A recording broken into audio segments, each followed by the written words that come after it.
बात होती है एक आदमी से जिसका नाम इचिरो है। इचिरो ने अपनी फैमिली के लिए एक नया घर खरीदा है, लेकिन उसके घर वाले उसकी मेहनत की ज्यादा कदर नहीं करते। वो शिकायत करते हैं कि ये घर बाकी पड़ोस के घरों से छोटा है। बाप ने फैमिली को खुश करने के लिए सुशी खरीदी ताकि सब मिलकर जश्न मना सकें, लेकिन घर वालों ने टेक आउट खाने से इनकार कर दिया और अपने बूढ़े बाप को छोड़कर रेस्टोरेंट चले गए। इचिरो के पास कोई चारा नहीं था, वो अकेला ही जश्न मनाता रहा। दफ्तर में उसका बॉस उसके नए प्रोजेक्ट पर नाराज होता है जो एनर्जी ड्रिंक्स बेचने की कोशिश कर रहा था और उसकी वजह से कंपनी को बड़ा नुकसान हो रहा है। इचिरो सबके सामने माफी मांगता है, जबकि उसका मैनेजर सब को वर्कर्स के सामने उस पर चीखता है। मुश्किल दिन गुजारने के बाद जब वो घर लौटता है तो देखता है कि एक गंडा उस जैसे आदमी को लूट रहा है। इचिरो डर के मारे पीछे हट जाता है, लेकिन अचानक उसकी बेटी उसे देख लेती है और उसे बुजदिल होने का ताना देती है। घर के बाहर बैठे हुए इचिरो को एक आवारा कुत्ता मिलता है जिसे उसके मालिक ने छोड़ दिया था। वो कुत्ता उसके करीब आता है, उसका नाम है हनाको, और इचिरो फौरन उसके साथ एक रिश्ता महसूस करता है। बीवी अपने शौहर को कुत्ते के साथ देखती है और फौरन कहती है कि उसे घर से निकाल दो। इसी दौरान वो शौहर को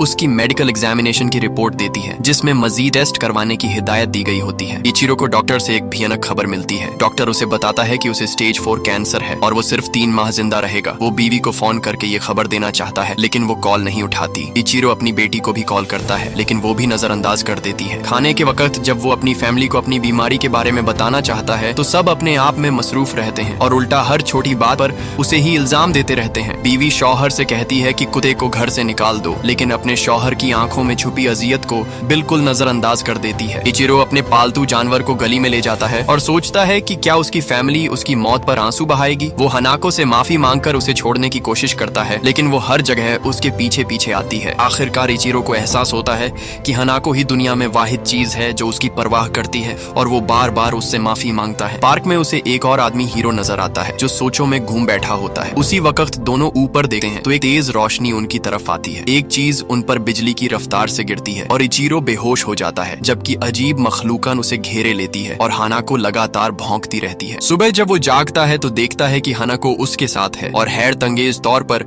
उसकी बिनाई वापस आ चुकी है। अब उसे चश्मे की जरूरत नहीं। इचिरो नाश्ता करने घर आता है, लेकिन देखता है कि वो खाने का जायका महसूस नहीं कर पा रहा। शदीद प्यास लगी है और वो पानी के फव्वारे से पीता है। वो अपने कमरे में जाता है तो देखता है कि उसके बाएं हाथ से धुआं निकल रहा है। अचानक वो हाथ एक बड़ी राइफल में बदल जाता है और वो सूप पर गोली चला देता है जो उसने पहले पिया था। उसका पूरा जिस्म बदलने लगा है और जगह जगह से खुलने लगता है। अंदर से मैकेनिकल पार्ट्स नजर आते हैं। इचिरो खुद को संभालने की कोशिश करता है कि अचानक उसकी बीवी कमरे में दाखिल हो जाती है। पता चलता है कि इचिरो की बेटी मेरी उसी क्लास में पढ़ती है जिसमें हीरो पढ़ता है, वही आदमी जो रात को इचिरो के साथ था। हीरो अपने दोस्त चोको के पास जाता है और फैसला करता है कि उसे अपनी ताकत दिखाए। वो अपनी उंगलियों से दूर बैठी एक चिड़िया को मारने की कोशिश करता है। फिर वो अपने दोस्त को अंडरग्राउंड पार्किंग में ले जाता है, जहां वो गाड़ियों को सिर्फ दिमाग से कंट्रोल कर दिखाता है और अपना मैकेनिकल जिस्म जाहिर करता है। इधर इचिरो दफ्तर से निकलते हुए एक जख्मी कबूतर देखता है। वो उसे उठाकर सीने से लगाता है और हैरत अंगेज तौर पर उसे मुकम्मल सेहतमंद कर देता है, यहाँ तक कि वो फिर से उड़ने लगता है। उसी लम्हे उसे एक और तकलीफ की आवाज सुनाई देती है। वो फौरन अस्पताल पहुंचता है जहां एक बच्चा टर्मिनल इलनेस की वजह से मौत के करीब होता है। इचिरो अपना हाथ बच्चे पर रखता है और उसे सेहतमंद कर देता है, बिल्कुल कबूतर की तरह। जब वो बच्चे की माँ को अपने बेटे से मिलते देखता है तो खुशी से वहाँ से चला जाता है, ये जानकर कि उसने किसी की जान बचाई है। दूसरी तरफ हीरो अपने दोस्त को उन गंडों के पास ले जाता है और उनसे कहता है कि माफी मांगो और वो पैसे वापस करो जो तुमने लिए हैं। वो बुली का हाथ पकड़ता है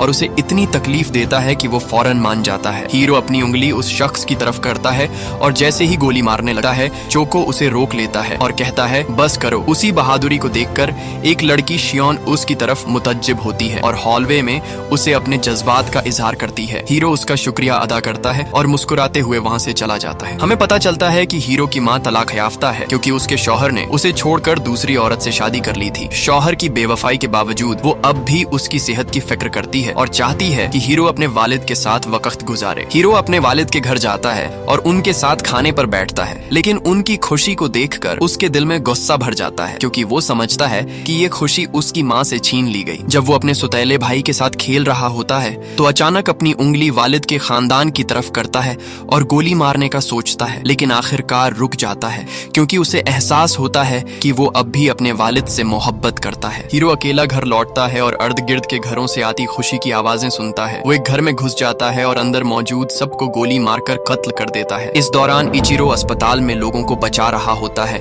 और जैसे ही उसे ये खबर मिलती है वो फौरन घर पहुंचता है। वहाँ उसे उसे एक लड़की मिलती है जिसके सर पर गोली का निशान होता है। वो अपनी ताकत से उसे बचाने की कोशिश करता है, लेकिन समझता है कि ये ताकत सिर्फ मोहब्बत पर चलती है, ये सिर्फ जिंदा मखलूक पर काम करती है। वो ड्राइंग रूम में दाखिल होता है तो देखता है कि हीरो लाशों के पास खड़ा है। इचिरो उसे पहचान लेता है, लेकिन हीरो अचानक उस पर हमला करता है और उसे दूर फेंक देता है। इचिरो किसी तरह बच जाता है और फौरन घर से निकलता है, लेकिन देखता है कि हीरो उड़ता हुआ दूर जा रहा है। दूसरी तरफ चोको अपने दोस्त से मिलता है और शक करता है कि ये तमाम कत्ल उसी ने किए हैं, क्योंकि सब गोली से मरे हैं मगर गोलियां मिली नहीं। हीरो एतराफ करता है कि ये कत्ल उसी ने किए हैं और कहता है कि अब वो खुदा बन चुका है। उसके मुताबिक लोग हर रोज मरते हैं, तो हमें उन अजनबियों के लिए अफसोस नहीं होना चाहिए जिन्हें हम जानते भी नहीं। चोको ये सुनकर डर जाता है और कहता है कि वो अब उसका दोस्त नहीं रह सका। वो फौरन वहाँ से भाग जाता है। हीरो घर आता है तो माँ बताती है कि अब उसे अपने वालिद के साथ रहना होगा, क्योंकि उसे इनऑपरेबल कैंसर है और डॉक्टरों ने कह दिया है कि वो ज्यादा दिन जिंदा नहीं रहेगी। हीरो अपनी माँ को गले लगाता है और रोते हुए वादा करता है कि वो उसे कभी मरने नहीं देगा। इचिरो घर आकर अपनी फैमिली को बताता है कि कंपनी ने उसे डीमोट कर दिया है। बीवी उस पर चिल्लाती है और मॉर्गेज की फिक्र करती है, जबकि बेटी अपने बाप पर गुस्सा करती है कि वो नाकाम है। इचिरो सोचता है कि वो अपनी फैमिली को भी नहीं बचा पा रहा तो बाकी लोगों को कैसे बचाएगा। अचानक उसे चोको की आवाज सुनाई देती है, जो दुआ कर रहा होता है कि कोई उसके दोस्त हीरो को मजीद कत्ल करने से रोक ले। अब इचिरो फैसला करता है कि वो शक करना छोड़ देगा और अपनी ताकत को इस्तेमाल करके हीरो को रोकेगा। वो अपने रोबोट फॉर्म में बदलकर हनाको को साथ लेकर आसमान की तरफ उड़ जाता है। पार्क में वो चोको से मिलता है। वो दोनों उस रात के बारे में बात करते हैं और चोको अंदाजा लगाता है कि शायद एलियंस ने इचिरो और हीरो दोनों को रिकंस्ट्रक्ट किया है। उसका मानना है कि दोनों के पास एक जैसी ताकतें हैं, इसलिए वो फैसला करता है कि इचिरो को ट्रेन करेगा। वो दोनों जंक यार्ड जाते हैं और इचिरो अपनी उंगली से एक टिन कैन को मारने की कोशिश करता है, लेकिन जाहिर है कि इस बूढ़े को अभी बहुत ट्रेनिंग की जरूरत है, इससे पहले कि वो अपने हरीफ को शिकस्त दे सके। इधर हीरो अपनी माँ को डॉक्टर के पास लेकर जाता है, जहाँ पता चलता है कि कैंसर उसके जिस्म से मुकम्मल तौर पर खत्म हो चुका है।